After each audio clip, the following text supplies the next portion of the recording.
Inference के बारे में पढ़ा था, मीडिएट और इमीडिएट। मीडिएट की दो टाइप्स हमने पढ़ी थी। मीडिएट की पहली टाइप पेयर ऑफ अपोजिशन, और दूसरा जो टाइप हमने पढ़ा वो है इडक्शन। तो इडक्शंस के बारे में हमने पढ़ा था कि इसमें जो है मेनली पहला इसमें ऑबवर्जन है। ऑबवर्जन में हम क्या करते हैं, जो स्टेटमेंट है उसका पहले क्वालिटी चेंज करते हैं। क्वालिटी यानी पॉजिटिव से नेगेटिव, सॉरी, पॉजिटिव से नेगेटिव बनाते हैं, और इसी तरह से उसके बाद पहली क्वालिटी चेंज करते हैं या नेगेटिव से पॉजिटिव बनाते हैं, और दूसरा इसमें प्रेडिकेट को नेगेट करते हैं, प्रेडिकेट को नेगेटिव बनाते हैं। ठीक है, इसमें नॉन ऐड करते हैं। ठीक है, तो ये ऑबवर्जन कहलाता है। और ऑबवर्जन, अगर स्टेटमेंट ट्रू है तो उसका ऑबवर्जन भी, ऑबवर्टेड स्टेटमेंट भी ट्रू होगा। जैसे हमने कहा था all A is B, therefore no A is non B. ठीक है, तो अगर ए सारा बी है तो कोई भी ए नॉन बी नहीं हो सकता, उसका बी होना जरूरी है। तो ये ऑबवर्जन कहा था हमने। ठीक है, और ये चारों केसेस में होता है, यानी ये वैलिड है ए, ई, आई, ओ, चारों स्टेटमेंट के लिए, यानी universal positive, universal negative, particular positive और पर्टिकुलर नेगेटिव, सब स्टेटमेंट्स में ये इक्वली वैलिड है। दूसरा हमने पढ़ा था कन्वर्जन। तो कन्वर्जन में क्या किया था हमने, हमने सब्जेक्ट और प्रेडिकेट का इंटरचेंज किया था पोजीशन। ठीक है, तो इसमें हमने कहा था कि सब्जेक्ट को प्रेडिकेट की जगह और प्रेडिकेट को सब्जेक्ट की जगह अगर हम लाएंगे, क्वालिटी क्वांटिटी सारा सेम रखने का, तो उसमें क्या होता है कि दो ही में वैलिड होता है ये, वैलिड ओनली इन, एक तो पर्टिकुलर पॉजिटिव और दूसरा ई स्टेटमेंट में, यूनिवर्सल नेगेटिव। ठीक है, यानी अगर सम एस इज पी तो सम पी इज एस, ये वैलिड है, therefore some P is S. दूसरा, no S is P, no P is S, ये भी वैलिड है। तो इन दो केसेस में कन्वर्जन वैलिड है, पर्टिकुलर नेगेटिव का और यूनिवर्सल पॉजिटिव का, यानी ए और आई स्टेटमेंट का नहीं हो सकता। तो आई, सॉरी, ए और ओ स्टेटमेंट, आई और ई स्टेटमेंट का वैलिड है कन्वर्जन। तीसरा हमने पढ़ा था कॉन्ट्रापोजिशन।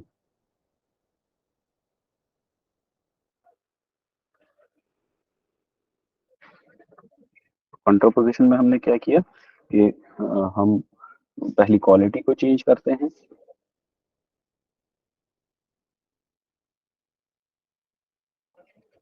ठीक है, और उसके बाद प्रेडिकेट को नेगेट करते हैं, प्रेडिकेट को नेगेटिव बना लिया। ठीक है, यानी नॉन पी को ऐड कर लिया, और उसके बाद इनकी पोजीशन को चेंज करते हैं,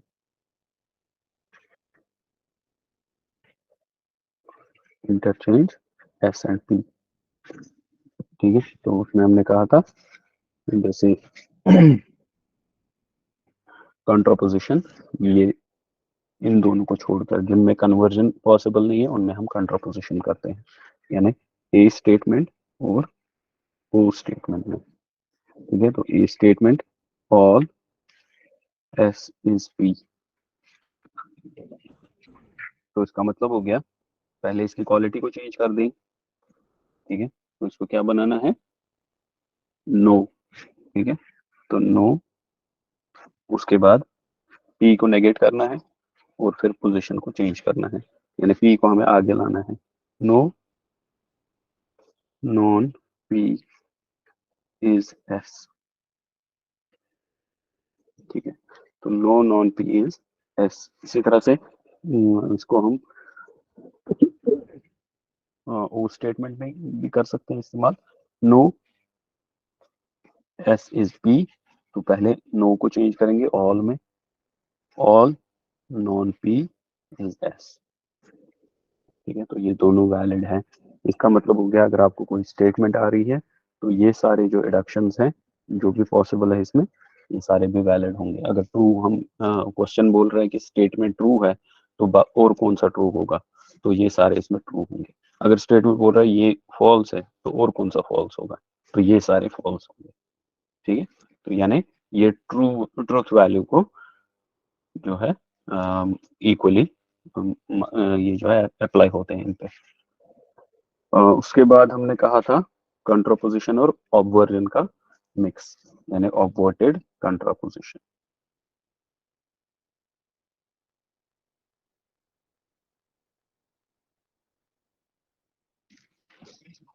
ठीक है, तो ऑबवर्टेड कंट्रापोजिशन में क्या है कि हम पहले इंटरचेंज करते हैं। ठीक है, तो उसके बाद हम क्वालिटी को चेंज नहीं करते।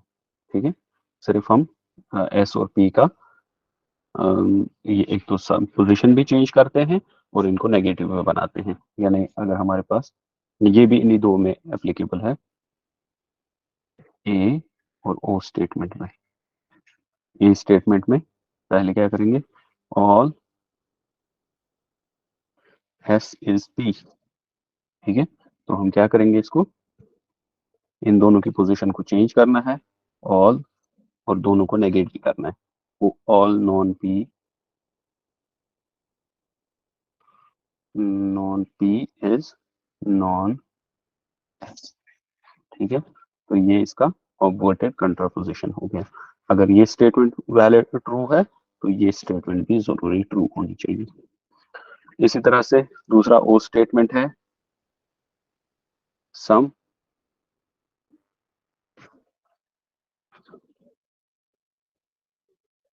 यहाँ पर हमने गलत कर लिया, पिछली वाली एग्जाम्पल में स्टेटमेंट करनी थी। ठीक है, तो इसमें सम एस इज नॉट पी। ठीक है, सम एस इज नॉट पी, तो इसको चेंज करना था, यानी नॉट, एक तो नॉट हटाना है, तब ये पॉजिटिव स्टेटमेंट बनेगी। तो यहाँ पे हम सम, सम नॉट के बदले में सिर्फ सम, तब क्वालिटी चेंज होगी। तो some non P is S. ठीक है, ये याद रखना।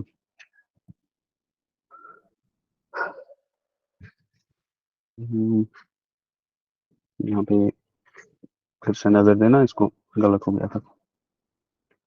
तो ऑल एस इज पी, यहाँ पे वो स्टेटमेंट क्या होगी, सम एस इज नॉट पी। ठीक है, तो हमें क्या करना है, क्वालिटी को चेंज नहीं करना है, सेम रखना है। तो some non P is not non S.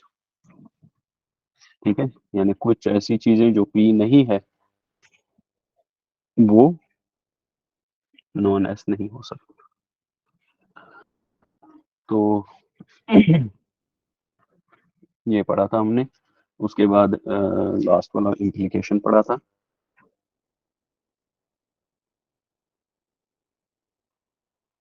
ठीक है, मैं फिर से रिपीट करता हूँ, ये जो हम पढ़ रहे हैं ये डिफरेंट टाइप्स ऑफ रिडक्शन, ये जरूरी नहीं है नाम से आ जाए। ठीक है, हो सकता है नाम से भी आ जाए, बहुत रेयरली अभी तक हुआ है, लेकिन जिस हिसाब से ये इवॉल्व हो रहा है ये लॉजिक का पार्ट, तो हो सकता है पूछ ले नाम से। लेकिन जो मैं कह रहा हूँ, अगर कोई वहां से स्टेटमेंट दी होगी, हमें बताना है इसके जैसी और कौन कौन सी स्टेटमेंट है, तो वो यही ऑबवर्टेड स्टेटमेंट होगी, कंट्रापोजिटेड स्टेटमेंट होगी, ऑबवर्टेड कंट्रापोजिटेड स्टेटमेंट होगी, और इम्प्लीकेशन होगी। ठीक है, तो इम्प्लीकेशन में हम क्या करते हैं, क्वांटिटी को चेंज करते हैं। ठीक है, क्वांटिटी यूनिवर्सल से हम पर्टिकुलर में आते हैं। जैसे ऑल एस इज पी, तो इसका मतलब हो गया सम एस इज पी। इसी तरह से नो एस इज बी, इसका मतलब हो गया सम एस इज नॉट बी। ठीक है, तो ये हमने क्वालिटी क्वांटिटी चेंज कर लिया इम्प्लीकेशन में। ठीक है, इससे पहले हम क्वालिटी चेंज करते थे। तो ये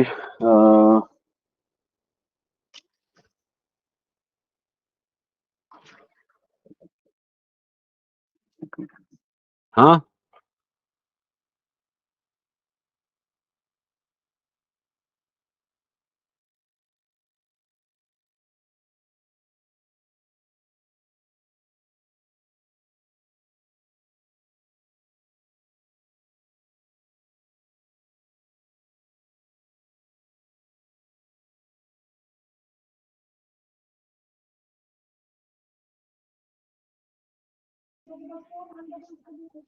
ओके। हाँ तो हम कह रहे ये जो है हाँ, तो ये पढ़े थे हमने रिडक्शंस। ठीक है, तो आज हमें जो है इसके रिलेटेड मैंने वर्कशीट भी भेजा था। ठीक है, तो होपफुली वो सब ने किया होगा। ठीक है, या एटलीस्ट ट्राई किया होगा। तो यहाँ पे के बाद हमें पढ़ना था जो है स्क्वायर ऑफ अपोजिशन। तो स्क्वायर ऑफ अपोजिशन मैंने कल भी कहा था, बहुत ही इम्पोर्टेंट है। ठीक है, तो स्क्वायर ऑफ अपोजिशन में हमने पढ़ा था कि अगर हम चार कैटेगरीज को ए, ई, आई और ओ, तो ये जो है इनका आपस में क्या रिलेशन क्या कहलाता है वो हमने पढ़ा था।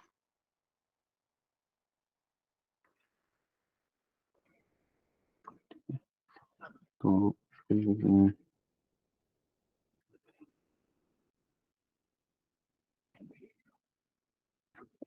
ये भी नाम भी आ सकता है इसमें, इसको क्या कहते हैं, और प्रॉब्लम्स भी आ सकती है इसमें। ठीक है, तो ए और ई आपस में क्या है, कंट्ररीज हैं। ठीक है, तो इनका रिलेशन जो है कंट्ररी रिलेशन है। इसी तरह से आई और ओ के बीच में सब कंट्ररी है, ये दोनों सब कंट्ररीज हैं। ये ए और आई, ई और ओ आपस में सब ऑल्टर्न्स हैं, सब ऑल्टरनेशन, इनके बीच में रिलेशन है।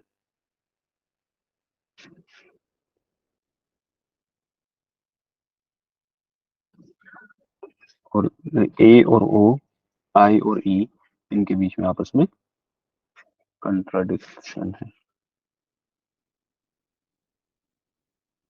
तो ये आपस में कंट्राडिक्टरीज है। ठीक है, तो इस तरह से ये जो है स्क्वायर ऑफ अपोजिशन है। अब इसमें क्या है, अगर आप नेट पे भी सर्च करोगे कुछ जो पिक्चर्स हैं, इमेज हैं इसकी, बहुत अच्छी है, मीनिंग की है। ठीक है, इनमें बहुत सारे में आप देखोगे, अगर आप देख लोगे तो यहाँ पे ऐसे लिखा होगा टी एफ यू एफ, इसी तरह से यहाँ से लिखा होगा टी यू टी एफ। इसको हम देखते हैं क्या होता है। इसका मतलब हो गया कि अगर ए स्टेटमेंट ट्रू है तो आई स्टेटमेंट भी ट्रू होगी। ठीक है, ऐसे एरो डायरेक्शन दिखाएंगे। अगर क्योंकि एक स्टेटमेंट या तो ट्रू हो सकती है या फॉल्स हो सकती है, तो सबका एक एक ऑप्शन, ये सॉरी दो दो ऑप्शन है। तो अगर ये फॉल्स है, यानी अगर universal statement positive statement false है, मान लो all A is B, question में है दिस स्टेटमेंट इज फॉल्स। ठीक है, तो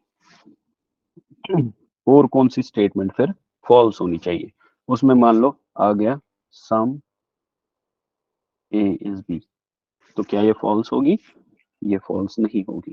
कि यहाँ पे क्या है, ये यू है, यू का मतलब अनडिसाइडेड। ठीक है, तो अनडिसाइडेड रहेगा क्योंकि ऑल ए इज बी। तो अगर ये फॉल्स है, इसका मतलब हो गया सारा ए भी नहीं है, तो इसका मतलब हो गया कुछ है या कुछ भी नहीं है। ठीक है, तो इसका इससे हम ये कंक्लूड नहीं कर सकते कि सम ए इज बी, ये भी फॉल्स है या फॉल्स नहीं है, तो ये भी अनडिसाइडेड रहेगा। उसके बाद अगर आई स्टेटमेंट ट्रू होगी तो यू ये जो है ऑल, अगर ये स्टेटमेंट ट्रू है तो क्या ये स्टेटमेंट भी ट्रू होगी, तो इसमें भी अनडिसाइडेड रहेंगे हम। इसका मतलब हो गया सम एज आर बीज, तो हमें ये नहीं पता कि सारे एज बी हैं या नहीं, कुछ ही है। कुछ के बारे में तो हमें पता है लेकिन सारों के बारे में नहीं पता। इसलिए अगर आई स्टेटमेंट ट्रू होगी तो ए स्टेटमेंट अनडिसाइडेड रहेगी। इसी तरह से अगर आई स्टेटमेंट फॉल्स है, ठीक है, तो ए स्टेटमेंट फॉल्स ही होनी चाहिए। ठीक है, तो इसका मतलब हो गया अगर ए स्टेटमेंट ट्रू है, आई स्टेटमेंट भी ट्रू होगी। अगर आई स्टेटमेंट फॉल्स है, ए स्टेटमेंट भी फॉल्स होगी। तो ये दोनों ट्रूथ में भी कंबाइन हो सकते हैं, फॉल्सिटी में भी कंबाइन हो सकते हैं। ठीक है, तो क्वेश्चन इस तरह से आता है, in the square of opposition which relation which two statements can be both true or false together। True कौन सी होगी, ए और आई या सब अल्टर्न्स। ठीक है, तो अगर आप नेट पे सर्च करोगे ऐसी एक इमेज आपको मिलेगी जिसमें बहुत सारे एरोज दिखाए होंगे। ठीक है, कुछ में बहुत ही कम होते हैं, कुछ में बहुत ज्यादा होते हैं। ठीक है, तो ये जो है ये एक अच्छी इमेज है। तो इसके रिलेटेड हम थोड़ा सा पढ़ेंगे लेकिन पूरी नहीं पढ़ेंगे। ठीक है, मैंने पिछली बार जो वीडियो है उसमें मैंने ये पूरा समझाया था। ठीक है, तो सबसे पहले इनका जो रिलेशन है, पहली कंट्रारी रिलेशन है। कंट्रारी रिलेशन किस किस के बीच में होती है, ए और ई स्टेटमेंट के बीच में। ए और ई के बीच में कंट्रारी रिलेशन होती है। ठीक है, ए और ई के बीच में कंट्रारी रिलेशन है, और अगर ये ट्रू है यानी ए ट्रू है तो ये फॉल्स होनी चाहिए। कंट्रारी का मतलब एक दूसरे के खिलाफ। ठीक है, अगर ये फॉल्स है ए स्टेटमेंट तो ये अनडिसाइडेड रहेंगे। लेकिन अगर ई स्टेटमेंट ट्रू है तो ये फॉल्स होनी चाहिए, और अगर ई स्टेटमेंट फॉल्स है तो इसमें हम अनडिसाइडेड रहेंगे। तो ये जो कंट्ररीज हैं, ना इनमें दोनों ट्रू हो सकते हैं ना दोनों फॉल्स हो सकते हैं। ठीक है, तो ऐसे है, एक अगर ट्रू होगा तो दूसरा फॉल्स होगा, अगर दूसरा फॉल्स होगा तो पहला ट्रू होगा। सॉरी, अगर एक फॉल्स होगा दूसरे के बारे में हम अनडिसाइडेड रहेंगे, लेकिन अगर एक ट्रू है तो दूसरा फॉल्स होना चाहिए। ठीक है, तो अगर हमें प्रूव हो गया कि ए फॉल्स है, ये सॉरी ए ट्रू है, तो ई फॉल्स हो जाएगा। लेकिन अगर हमें फॉल्सिटी का पता चला तो ट्रूथफुलनेस का हमें पता नहीं चलेगा। मान लो अगर statement no A is B है फॉल्स, यानी ये स्टेटमेंट फॉल्स है, तो all A is B true है या फॉल्स। ठीक है, तो ये हम डिसाइड नहीं कर सकते क्योंकि नो ए इज बी मतलब सारे ए बी नहीं है, ये फॉल्स है। ठीक है, sorry, no A is B, कोई भी ए बी नहीं है, ये स्टेटमेंट फॉल्स है। तो इसका मतलब हो गया या तो सारे बीज होंगे या कुछ भी होंगे, लेकिन हम डिसाइड नहीं कर सकते और यूनिवर्सल के बारे में। ये भी ट्रू हो सकती है और पर्टिकुलर पॉजिटिव स्टेटमेंट यानी सम ए इज बी, बी भी ट्रू हो सकती है। ठीक है, तो इसलिए इसमें हम अनडिसाइडेड रहेंगे। तो इसलिए ये ट्रू और फॉल्स एक साथ नहीं हो सकते। ट्रू होगा तो दूसरा फॉल्स होगा, और जो है एक फॉल्स होगा तो दूसरा अनडिसाइडेड रहेगा। तो ये कंट्ररी रिलेशनशिप कहलाती है कि अगर एक का ट्रूथ वाजे हो गया, एक स्टेटमेंट का ट्रू होना वाजे हो गया तो दूसरा फॉल्स हो जाएगा। लेकिन उल्टा इक्वल नहीं है कि एक फॉल्स डिसाइड हो गया दूसरा अनडिसाइडेड रहेगा, क्योंकि वो फॉल्स भी हो सकता है ट्रू भी हो सकता है।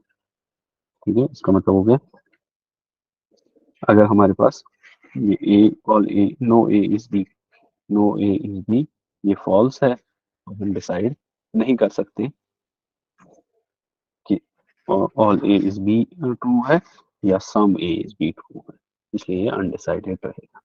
तो इस केस में अगर नो ए इज बी यानी ई स्टेटमेंट फॉल्स हो गई, तो इसमें ये भी ट्रू हो सकती है और ये भी ट्रू हो सकती है। ठीक है।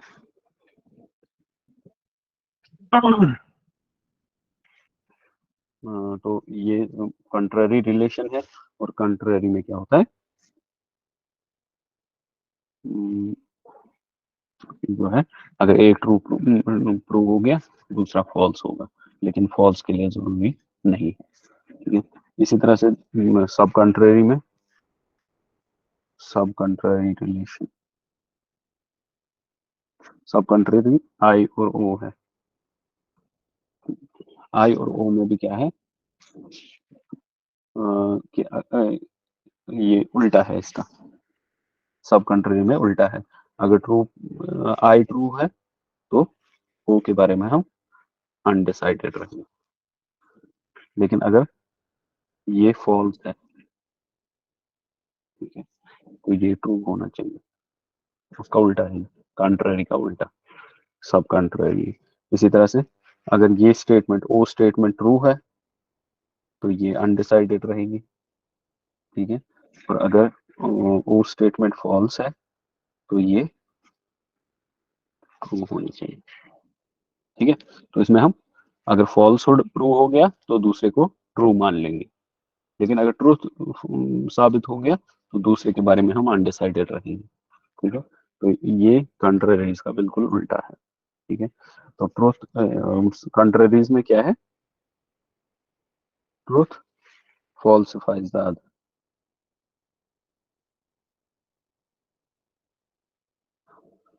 ठीक है।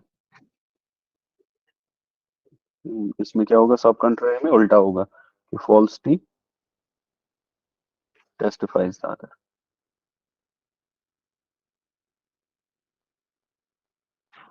यानी अगर हमारे पास कोई स्टेटमेंट है, आई सम ए इज बी, ये फॉल्स है, सम ए इज बी फॉल्स है, तो ये हो सकता है ऐसा कि कोई भी ए बी नहीं है। ठीक है। या सारे ए बी हैं, सारे तो नहीं हो सकते। सम ए इज बी, इसका मतलब है सम ए इज नॉट बी। ठीक है। तो इसका मतलब हो गया, या तो सारे भी गलत हो सकते हैं, और सारे ए बी, या तो सारे ए बी नहीं होंगे, या सारे होंगे। तो इसलिए हम अनडिसाइडेड रहेंगे। तो इसकी वजह से अगर ट्रूथ फॉल्सिटी ए का पता चल गया, तो दूसरा टेस्टिफाई हो जाएगा, यानी दूसरे का ट्रूथ पता चलेगा। अगर आई फॉल्स है, तो ओ ट्रू है। अगर ओ ट्रू है, तो अनडिसाइडेड रहेगा। ओ फॉल्स है, तो ये ट्रू है। ठीक है।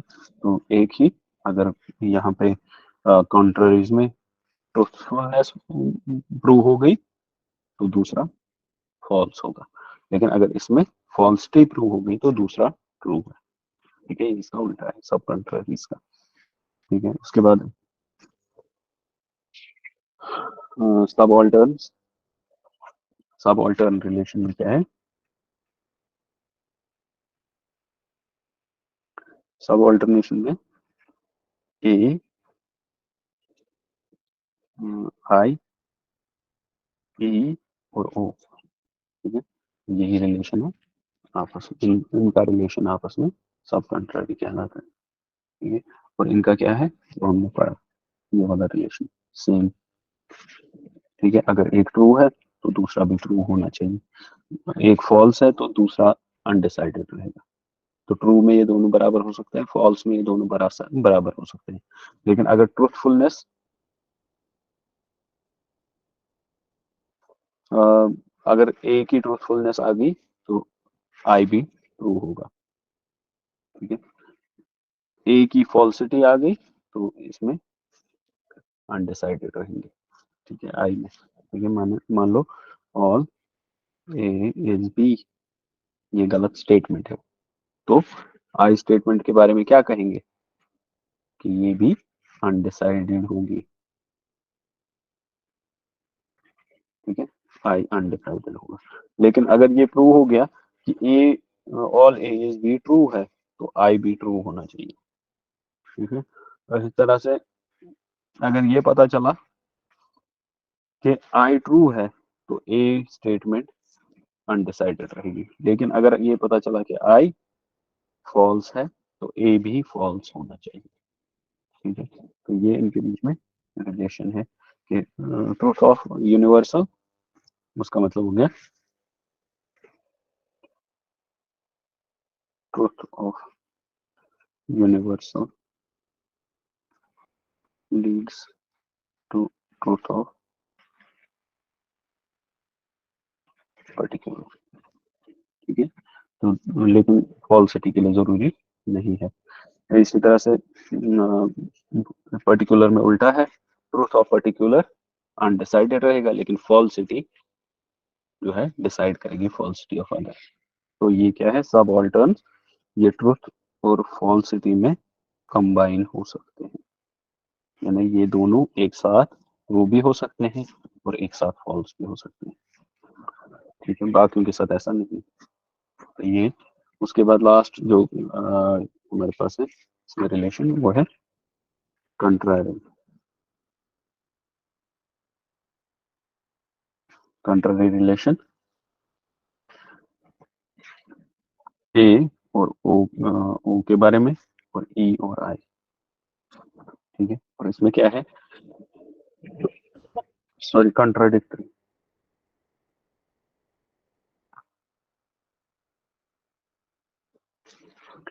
कंट्राडिक्टरी में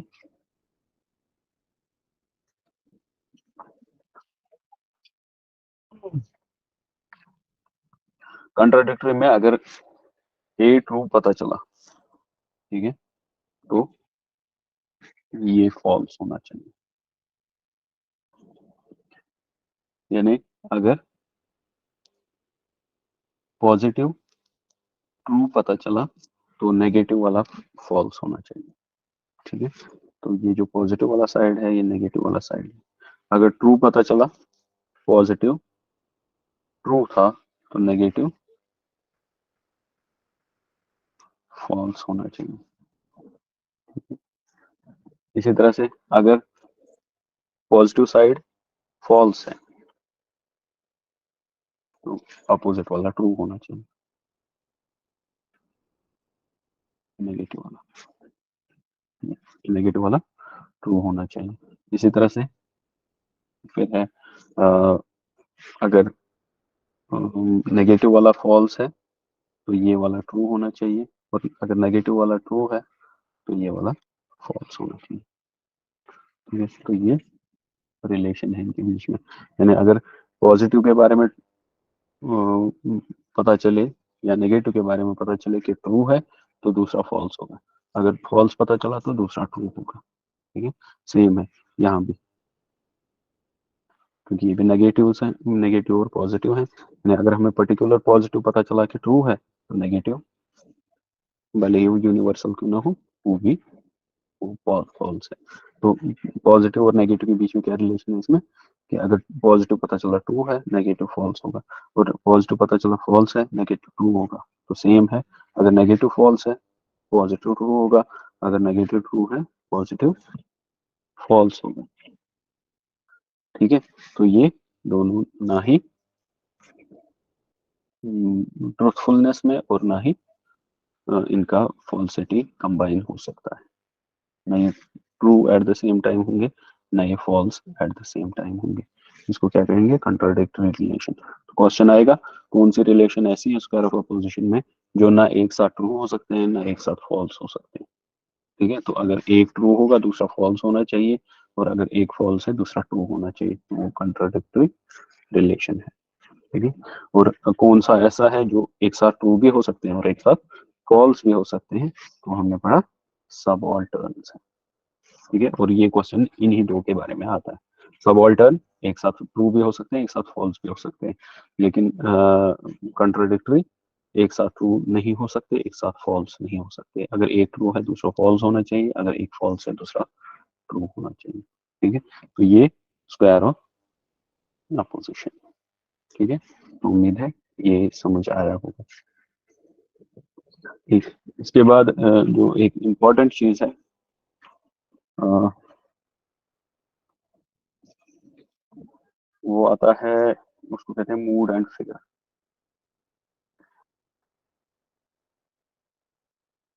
ठीक है, तो इसके लिए हम पहले सिलॉजिज्म पढ़ते हैं। सिलॉजिज्म एक टाइप है आर्ग्यूमेंट का, जिसमें 3 स्टेटमेंट्स होती हैं। इन स्टेटमेंट्स पे जो भी आर्गुमेंट होगा उसको हम सिलॉजिज्म कहते हैं। और सिलॉजिज्म, इसमें जो 3 स्टेटमेंट्स होती हैं, एक सिलॉजिज्म जो है ये इमीडिएट नहीं है, मीडिएट है, मीडिएट इन्फ्रेंस है, मीडिएट इन्फ्रेंस। ठीक है, मीडिएट इन्फ्रेंस है, यानी ये एक स्टेटमेंट से कंक्लूजन नहीं मिलता, बल्कि 2 स्टेटमेंट्स होनी चाहिए, 2 प्रेमाइसेस होनी चाहिए, जिससे हमें कंक्लूजन मिलेगा। और इसमें क्या होती है, एक स्टेटमेंट, मान लो ऑल ए इज बी। ठीक, ऑल ए इज बी। इसी तरह से मान लो some B is C, therefore some A is C. ठीक है, तो ऐसे वाले स्टेटमेंट्स जो हैं, ऑल्दो ये जो आर्गुमेंट है ये गलत है, तो ये फैलेसी है, लेकिन ऐसे 3 स्टेटमेंट्स और उस 2 स्टेटमेंट्स के बाद कंक्लूजन, या 2 प्रमाइसेस के बाद, प्रमाइस क्या होता है, ऐसी स्टेटमेंट जो सपोर्ट करती है कंक्लूजन को। प्रमाइस 1, प्रमाइस 2 और कंक्लूजन। ठीक है, तो ये जो है, ये एक टाइप है मीडिएट इन्फरेंस का।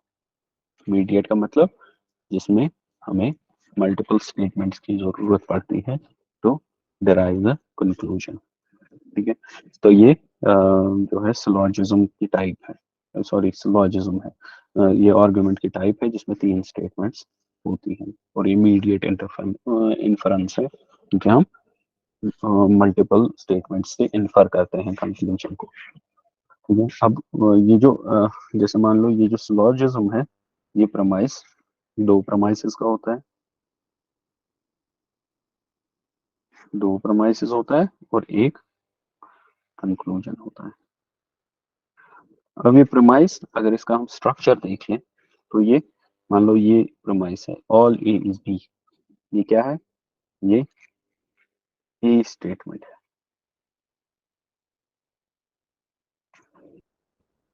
सम बी इज सी, ये कौन सी स्टेटमेंट है, आई स्टेटमेंट। सम ए इज सी, ये कौन सी स्टेटमेंट है, ये भी आई स्टेटमेंट है। या जैसे आपने मशहूर एक आर्गुमेंट पढ़ा होगा, all men are mortal, Socrates is a man, therefore Socrates is mortal। ठीक है, तो यहाँ पे क्या है, all men is mortal, A statement है, Socrates is a man, ये भी ए स्टेटमेंट है, Socrates is mortal, ये भी ए स्टेटमेंट है।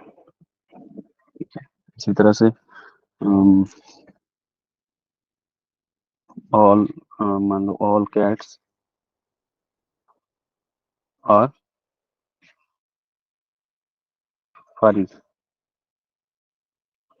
ठीक है, या furry नहीं लिखते, feline, ये feline कैट की फैमिली को कहते हैं। All cats are feline. No dogs are feline.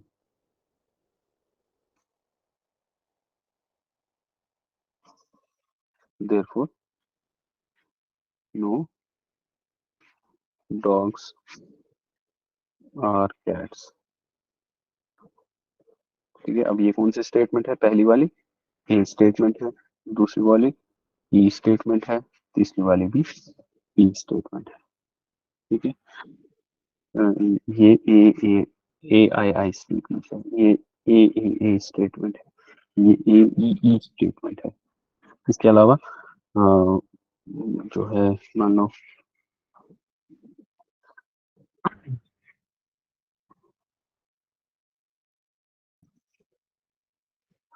No A is B, no A is B, और बी इज सी। ठीक है, no A is B, all B is C. Therefore हम कह सकते हैं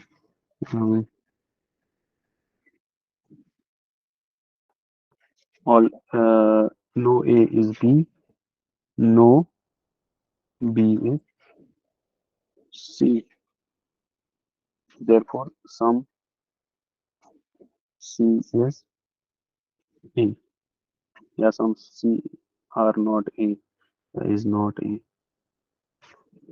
ठीक है, ऐसे वाले स्टेटमेंट्स में नो ए इज बी, ये हो गया E statement, all B is C A statement, ठीक है, सम सी इज नॉट, ये ओ स्टेटमेंट।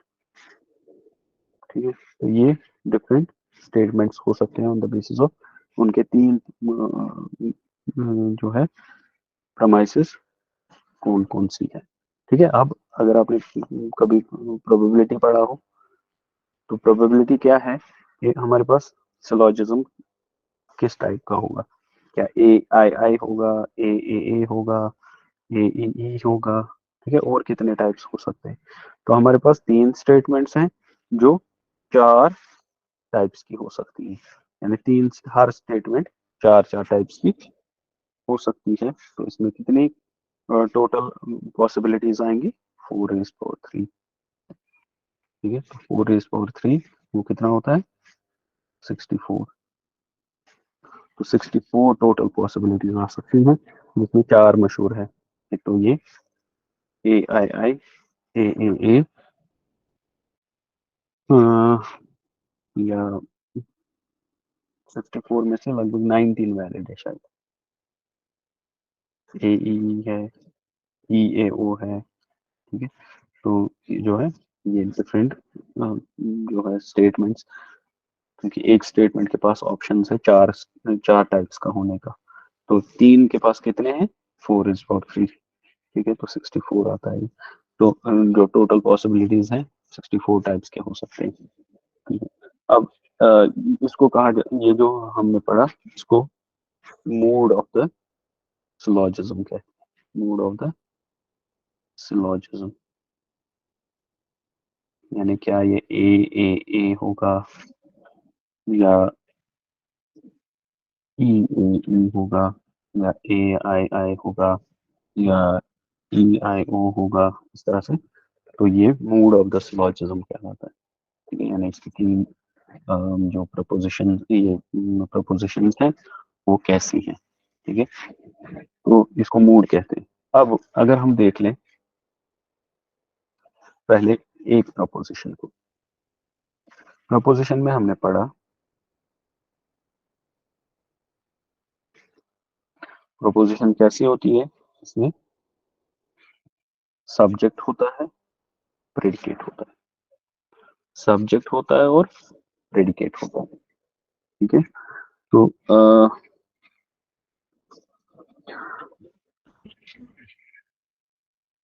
सब्जेक्ट को जो कंक्लूजन का सब्जेक्ट होता है, कंक्लूजन का सब्जेक्ट कहलाता है मेजर टर्म। ठीक है, तो ये टर्म होगी। ठीक है, टर्म यानी कोई भी मीनिंगफुल अटरेंस। ठीक है, तो जो एक मीनिंग कन्वे करता है उसको टर्म कहते हैं। जैसे नॉन वायलेंस, ये एक टर्म है क्योंकि ये एक ही मीनिंग को कन्वे करता है। या चाइल्ड दैट एट ब्रेड, ये भले ही मल्टीपल वर्ड्स हो लेकिन इनका मीनिंग एक ही है। ठीक है, हम क्या किसके बारे में बात कर रहे हैं, एक बच्चे के बारे में। ठीक है, जिसने रोटी खाई। तो ये एक टर्म है। टर्म किसको कहते हैं, ऐसी जो है अटरेंसेस जिनका एक मीनिंग होगा। ठीक है, तो सिंगल मीनिंग वाले अटरेंसेस को एक टर्म कहेंगे हम। तो जो सब्जेक्ट ऑफ द कंक्लूजन होता है उसको मेजर टर्म कहा जाता है, और जो प्रेडिकेट ऑफ द कंक्लूजन होता है उसको माइनर टर्म कहा जाता है। माइनर टर्म, या मुस्लिम फारसी में इसको कुबरा और सुगरा कहते हैं। ठीक है, तो कुबरा और सुगरा। तो ये जो है, अब हमारे पास जो तीन प्रपोजिशंस है, पहली प्रपोजिशन हो सकता है पहली प्रपोजिशन यानी major premise. Major major premise, उसमें एक सब्जेक्ट होगा। ठीक है, सब्जेक्ट होगा,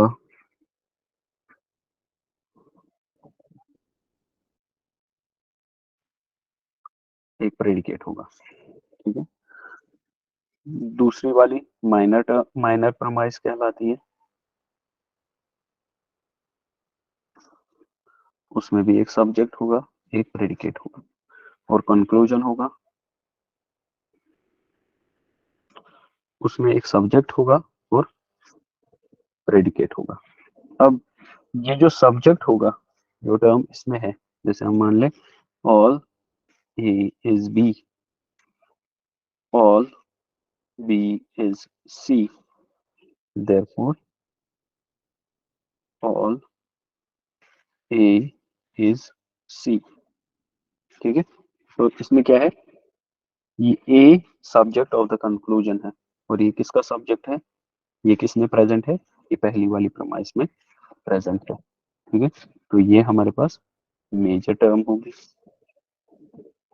सी किस में प्रेजेंट है, इसमें, और सी को क्या कहते हैं, माइनर टर्म। ठीक है, यानी जो कंक्लूजन का प्रेडिकेट होगा वो माइनर टर्म कहलाती है। तो ये किस में प्रेजेंट है हमारे पास, इस वाले में। ठीक है, तो ये सेकंड जो माइनर प्रमाइस है उसका प्रेडिकेट है। ठीक है, तो ये मेजर टर्म है। ठीक है, तो यहाँ पे फिर बचे ये वाले दो, क्योंकि ये वाले नहीं आ रहे हैं। All A is B, all B is C, तो ये जो बी है ये बीच में गायब हो गया, क्योंकि कंक्लूजन में बी नहीं आएगा। तो ये पहले ही दो बार आ गया। अब दो बार जो ये आता है, ये जो सेम टर्म होती है विद इन द कंक्लूजन, ये प्रमाइसेस, इसको हम कहते हैं मिडिल टर्म।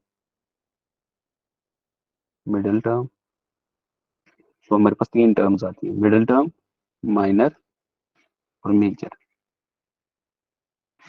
ठीक है, मिडिल टर्म पहली प्रमाइसेस में होती है लेकिन कंक्लूजन में नहीं होती। कंक्लूजन में जो दो टर्म्स होती हैं वो माइनर होती है और मेजर होती है। ठीक है, अब इनकी पोजीशन के हिसाब से क्या हो सकता है कि पहली प्रमाइस जो है उसमें या तो मिडल पहले आएगा, प्रेडिकेट बाद में आएगा, या तो दूसरे में पहले सब्जेक्ट आएगा, फिर मिडिल टर्म आएगी। ये सब्जेक्ट ऑफ द कंक्लूजन है।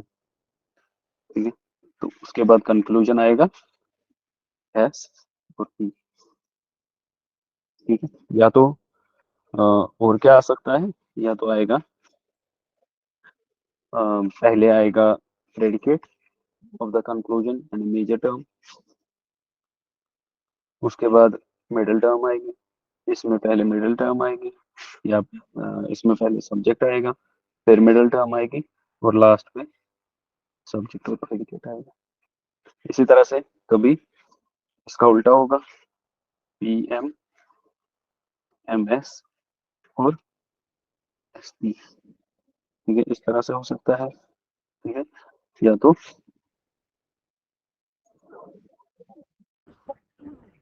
या क्या होगा, एस एम, ठीक है,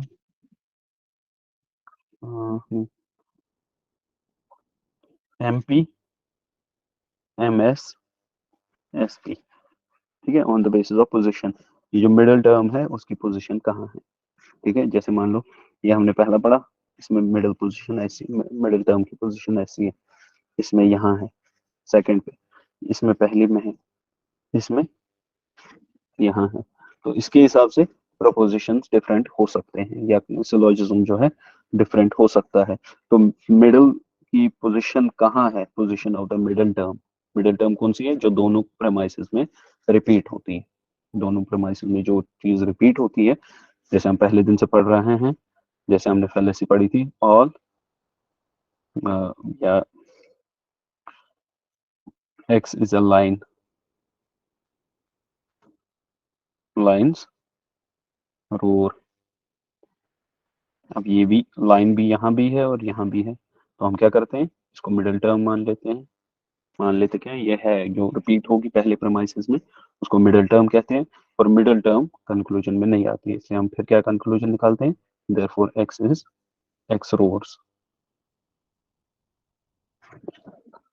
ठीक है। तो ये जो है मिडिल टर्म की पोजीशन जो सिलॉजिज्म में कहाँ पर है, इसके हिसाब से जो डिफरेंसेस, डिफरेंट टाइप्स के सिलॉजिज्म्स आते हैं, इनको फिगर्स कहते हैं, ठीक है। तो फिगर्स के हिसाब से भी मिडिल टर्म जो है चार जगह आ सकता है।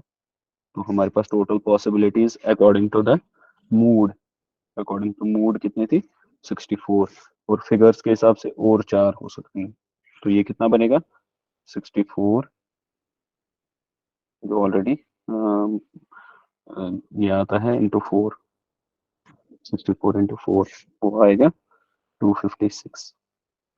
तो टोटल टाइप्स के सिलॉजिज्म जो है हमारे पास according to mood and figure वो आते हैं 256, लेकिन वो सारे वैलिड नहीं है, सिर्फ 19 वैलिड है, 19 सिलॉजिज्म्स वैलिड हैं, वो तो वो जो है बाकी सारे इनवैलिड हैं, बाकी सारे हमें वैलिड रिजल्ट कंक्लूजन नहीं देते। तो हम क्या कह रहे थे कि मूड होता है type of preposition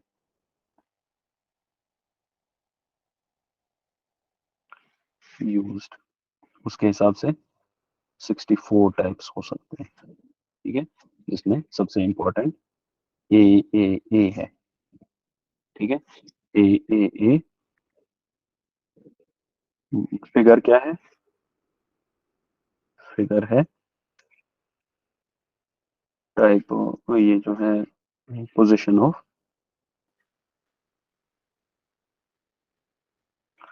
middle term के हिसाब से चार और हो सकते हैं, ठीक है। तो जो कुल मिलाकर टोटल जो पॉसिबिलिटीज हैं, टोटल पॉसिबिलिटीज 256 है, लेकिन शायद 12th-13th सेंचुरी जो हमारे पास लॉजिशियंस हैं, 12th-13th सेंचुरी के लॉजिशियंस, उन्होंने ये दिखाया है कि इसमें से सिर्फ 19 वैलिड है, ठीक है, वैलिड है, ठीक। तो ये मूड और फिगर कहलाते हैं, ठीक है, figure on the basis of जो मिडिल टर्म है, और mood on the basis of type of preposition used, इसके हिसाब से जो ये है total number of possibilities of different types of ये सिलॉजिज्म वो है 256, लेकिन उसमें से 239 लॉजिशियंस ने प्रूव किए हैं कि वो गलत है, सिर्फ 19 ठीक है, लेकिन 19 को भी हम पूरे से इस्तेमाल नहीं करते हैं, ठीक है। तो सबसे इम्पोर्टेंट जो हम पहले दिन से इस्तेमाल करते आ रहे हैं, को ए जो है फिगर है, और उसमें भी ए की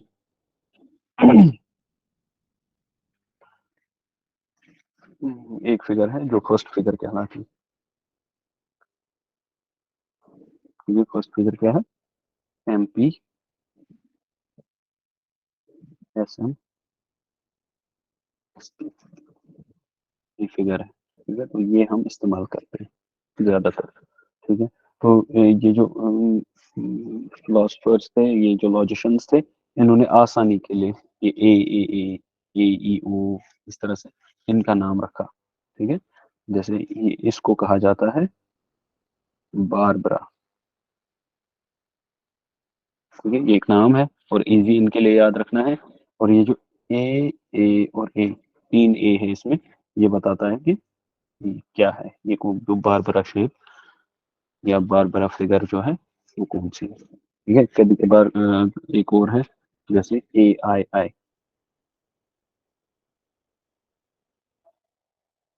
इसका इन्होंने डार ई रखा है नाम। ठीक है, AII जो भी वोवल्स है वो प्रॉपर है। ठीक है, तो ये इस तरह से नाम रखे हैं इनमें, ये इंपॉर्टेंट नहीं है। ठीक है, तो ये सिलॉजिज्म है और उसके डिफरेंट टाइप्स हैं।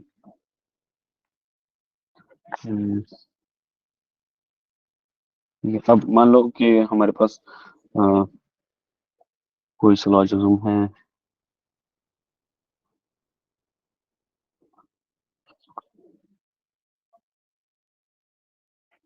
अच्छा, तो हम तो ये तो आगे बीच में हमने रूल्स पढ़ने थे। रूल्स कुछ याद रखोगे आप? तो बहुत ही इंपॉर्टेंट है। पहला हमने एक कहा था कि any term distributed in conclusion must be distributed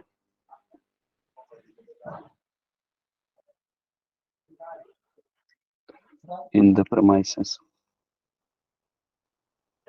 और अगर वो premises में डिस्ट्रीब्यूटेड नहीं होगी तो कंक्लूजन में हम उसको डिस्ट्रीब्यूट नहीं कर सकते। ठीक है, जैसे मान लो ए स्टेटमेंट है, ये किसको डिस्ट्रीब्यूट करेगा? सब्जेक्ट को। बी यूनिवर्सल सब्जेक्ट को डिस्ट्रीब्यूट करता है। और दूसरी स्टेटमेंट हमने लाई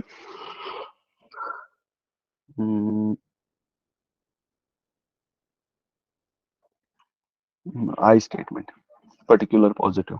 इसमें कौन सा डिस्ट्रीब्यूटर होता है? कोई नहीं। तो कंक्लूजन में कौन डिस्ट्रीब्यूटेड आ सकता है? सिर्फ सब्जेक्ट। एक ही टर्म डिस्ट्रीब्यूटेड हो सकती है। मान लो हमारी जो पहली टर्म थी ऑल ए इज बी, दूसरा हमने कहा सम B is C.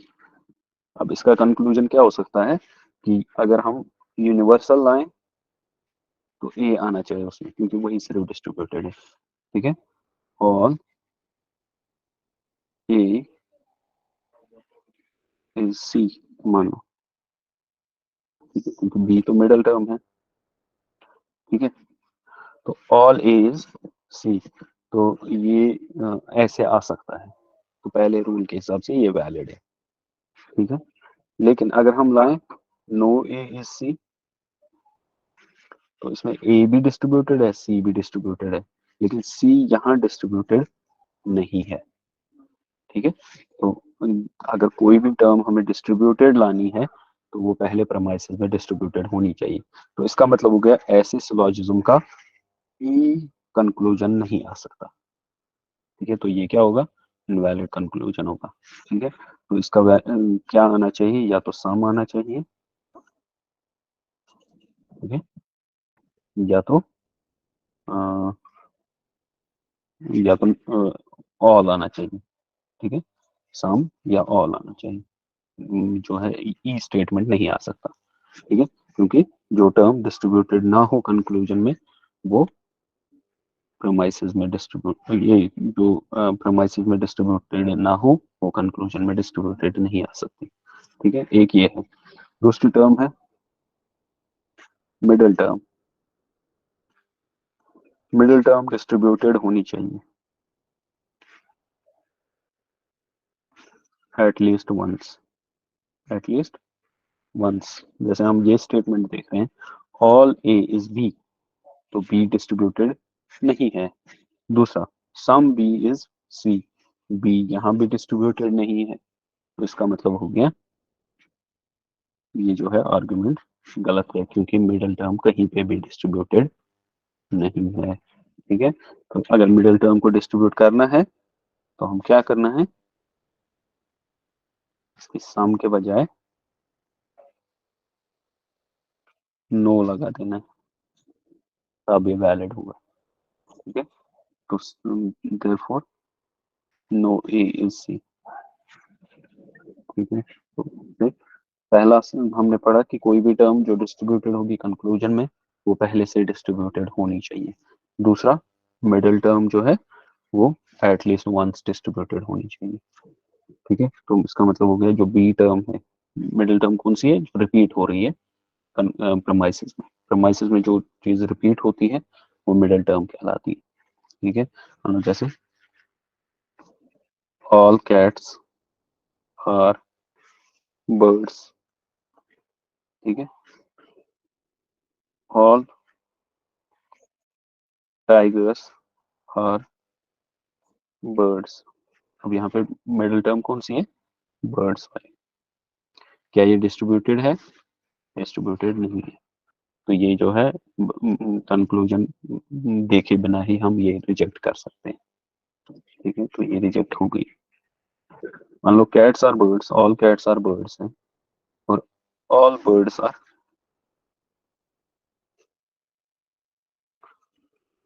Birds are animals. तो इसका मतलब हो गया कैट्स यहाँ डिस्ट्रीब्यूटेड है, बर्ड्स यहाँ डिस्ट्रीब्यूटेड है। ठीक है, तो मिडिल टर्म एक बार डिस्ट्रीब्यूट हो गई है, तो इसका मतलब हो गया हमें क्या करना है, ऑल कैट्स आर बर्ड्स, ये सॉरी एनिमल्स। अच्छा, दूसरा कंक्लूजन इसका आ सकता है ऑल एनिमल्स आर कैट्स। लेकिन ये जो दूसरा कंक्लूजन है ये पहले रूल को तोड़ रहा है, क्योंकि एनिमल्स यहाँ पे डिस्ट्रीब्यूटेड है लेकिन वो यहाँ डिस्ट्रीब्यूटेड नहीं है, इसलिए ये कंक्लूजन नहीं आ सकता। ठीक है, तो कंक्लूजन में वही चीज डिस्ट्रीब्यूट हो सकती है जो पहले ही डिस्ट्रीब्यूटेड हो। ठीक है, तो होपफुली ये दो जो रूल्स हैं आपको याद रहे होंगे। ठीक है, तो रूल क्या है, पहला, पहला कि कोई भी टर्म डिस्ट्रीब्यूटेड जो कंक्लूजन में होगी वो पहले ही डिस्ट्रीब्यूट हो गई होनी चाहिए। अगर वो पहले डिस्ट्रीब्यूट नहीं है तो वो कंक्लूजन में भी डिस्ट्रीब्यूटेड नहीं हो सकती। इसी तरह से दूसरा रूल कि मिडिल टर्म को एटलीस्ट वंस डिस्ट्रीब्यूट किया जाना चाहिए। अगर वो कभी भी डिस्ट्रीब्यूट नहीं हुई है प्रमाइसिस में तो उसको हम कहते हैं अनडिस्ट्रीब्यूटेड मिडल या फैलेसी ऑफ अनडिस्ट्रीब्यूटेड मिडल। तो ये ख्याल रखना है।